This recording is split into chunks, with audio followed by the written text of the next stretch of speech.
Bells பால்சினா one side of the facial muscle paralysis இல்ல weakness ஆகுது. சோ அது எதனால ஆகுதுன்னா பிரெயின்ல இருந்து சப்ளை பண்ற ஃபேஷியல்னா அதோட ஆக்ஷனை ஒழுங்கா பண்ணல.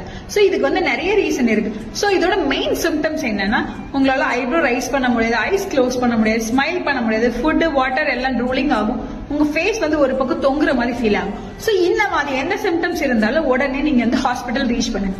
அவங்க உங்களை செக் பண்ணிட்டு ஸ்டீராய்ட்ஸ் கொடுப்பாங்க. ஸ்டீராய்ட்ஸ் இருக்குன்னா இந்த இன்ஃபெக்ஷனை ஃபர்தரா மூவ் ஆன் பண்ண விடாம ஸ்டாப் பண்றதுக்கு. சோ இந்த இன்ஃபெக்ஷன் ஃபர்தரா ஸ்ப்ரெட் ஆகாம ஸ்டாப் பண்ணிடுவாங்க. சோ இதுக்கப்புறம் பிசியோதெரபி தான் இம்பார்ட்டன்ட். சோ பெல்ஸ் பால்சியோட காசஸ் என்னன்னா நார்மல் வைரல் இன்ஃபெக்ஷன். அந்த வைரல் ஹெர்பெட் சிம்பெக்ஸ் வைரஸ், இதுதான் காமன் வைரஸ், இதனால கூட இருக்கலாம். Second low immunity. So low immunity உங்களோட ஸ்ட்ரெஸ் ஃபேக்டர், இதனால கூட நீங்க பால்சி வரலாம். தேர்ட் சடன் கோல்டு எக்ஸ்போஷர், ரொம்ப சில்லனான காத்து இல்ல ஏசி முன்னாடி நிக்கும், சோ அப்ப கூட பெல்ஸ் பால்சி வரலாம்.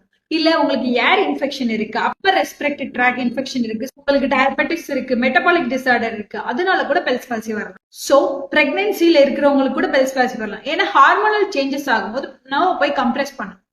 சோ எமோஷனல் ஃபேக்டர்ஸ், எப்ப பாரு அழுதுட்டே இருக்கீங்க, அதனால கூட உங்களுக்கு பெல்ஸ் பால்சி வரலாம்.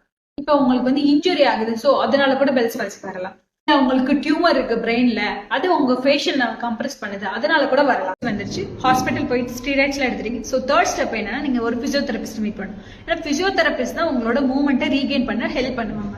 சோ அப்போ உங்களுக்கு ஸ்டிமுலேஷன் கொடுக்கறதா இருந்தா ஸ்டிமுலேஷனால குட் சைடு இருக்கு, பேட் சைடு இருக்கு.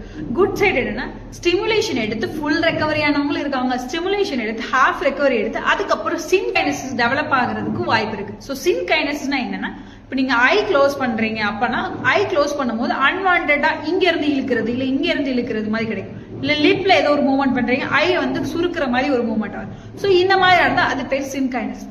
இது எலக்ட்ரிக்கல் ஸ்டிமுலேஷனாலேயும் வரும். நீங்க உங்க ஃபேஷியல் மசில ஓவரா ஸ்ட்ரெஸ் பண்றீங்க ஆஃப்டர் பெல்ஸ் பால்சிக்கு அப்புறம், ரொம்ப ஸ்ட்ரெஸ் பண்ணும்போது உங்களுக்கு சின் கைனசிஸ் வரும். சோ இதுக்கு சிம்பிளான எஃபெக்டிவான ட்ரீட்மெண்ட் என்னன்னா facial massage, facial stretch, facial yoga. So இது பண்ணாலே உங்களோட ஃபேஷியல் மூவ்மெண்ட்டை ரீகெயின் பண்ணிடலாம். So follow me for more videos.